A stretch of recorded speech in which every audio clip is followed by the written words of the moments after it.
Hello, friends, followers, fishing fans, all of you at home. It's Saturday, August 1st.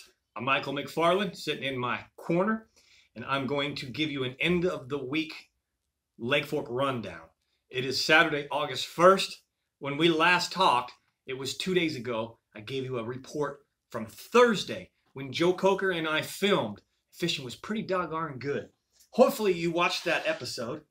If you missed it, tune into my YouTube channel, The Lake Fork Guide. Mike McFarland, The Lake Fork Guide. Check it out. But anyways, just a refresher. On Thursday, when I fished with Joe, water temperature parameter was 85.3, 85.7 when we came off at lunch. The visibility, 1 to 2 foot visibility, main lake, okay? Backwaters and upper arms are hot, and they're dark brown now, and that's just content. It's debris. It's life. It's living organisms in that super, super hot water. But I heard some of the backwaters are up to 99 degrees. There's still shad in those backwaters. All right? Lake level, 402.17. All right? Yesterday, it got really tough. Like ruthlessly tough. I'm sure someone caught them somewhere. But we only caught one fish and got blasted off the lake with a big storm. Huge thunder, lightning. And got rained on pretty substantially. And that's why you're seeing these lake levels for yesterday and today really kind of stabilize. Once again, hardly any drop. So let's talk about yesterday's water temperatures. Yesterday, 85.3, 85.6. Very consistent. Same thing today. 85.3, 86.3. A little hotter coming off today. We're losing the visibility. As the water gets hotter and hotter, it does start to turn a little more dirty brown. It's not from flooding. It's not mud content. It's bacterial content. Okay, it's just life. It's the water being hot. Lake level, 402.15 yesterday, 402.14 today. That's from that rain, that inflow, kind of made it balance. We're falling about a half an inch a day, but that is almost no change from yesterday to today. Okay. What I can tell you was a big change from yesterday to today was, as I stated yesterday, was ruthlessly tough. We caught one fish and then got hammered with a storm about 9 o'clock, halfway through our trip. What's a good guide do, or what's a guide supposed to do when something like that, when the whole trip falls apart and the plans that you made just don't come together? Hey, listen, fishing's fishing. And sometimes when we fish hard and we don't catch them, they just don't bite. But when something like that happens, yesterday, by 9 o'clock, we're pretty much blown off. You comp the trip. So to the two gentlemen that were with me yesterday, thank you for going out with me. Thank you for your patience. We had some fun, had a cool boat ride in. We didn't get wet. We made the right calls, but we comped them a trip, and we'll see them back in the near future.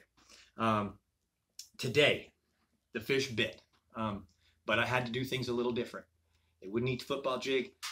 We did catch the first few on the Sandtone shaky head, the Sandtone piglet football shaky head, 5/16 ounce. It's a stand-up shaky head. I put the Zoom Magnum trick worm, African Special, watermelon candy red. The African Special is really hard to get your hands on right now, so if you have to settle for the other two colors, they will catch them. Throw this on my 5-power real-time rods, okay? A Bushido made in Japan. The blank comes from Japan, assembled right here in the United States of America.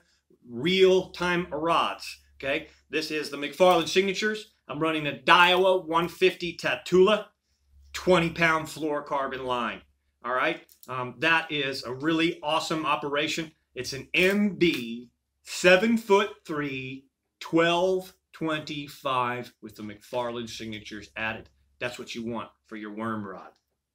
All right, they wouldn't eat the jig the past few days, and that's common. When they're on the jig, they're on the jig, and when they're not, they're not.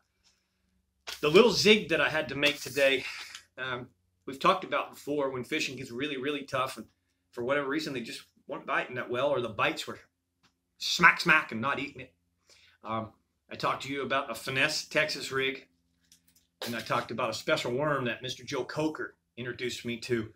And this thing works. And when they ain't biting, this thing will catch them. It really will get you a fish or two in the box when you expect to catch nothing. Today we had the fish in the brush piles. The depth that we're fishing is about 12 to 16 feet. Brush piles in 12 to 16 feet. Due to the cooler summer conditions, later in the day we get a little bit deeper. But the morning bite today was the cutter worm, the Texas rig cutter worm. 15-pound fluorocarbon on my 4-power real-time rods. This is a MB73 1020. It's equal to a 4-power. On that Texas rig, we put the cutter worm, Strike King cutter worm, watermelon red. All right, in those brush piles, yes, we were catching small slots and cookie cutters, but that bait will get them to bite when you normally can't. All right, that's what works for me, folks. That's what we're doing. I have the next couple days off.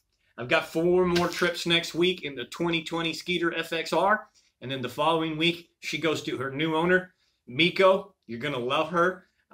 The most dependable solid rig I've ever run. In boats, we don't usually look at a boat as a dependable product. Extremely dependable is what Skeeter makes with that Yamaha 250 horse. Just as dependable as my car.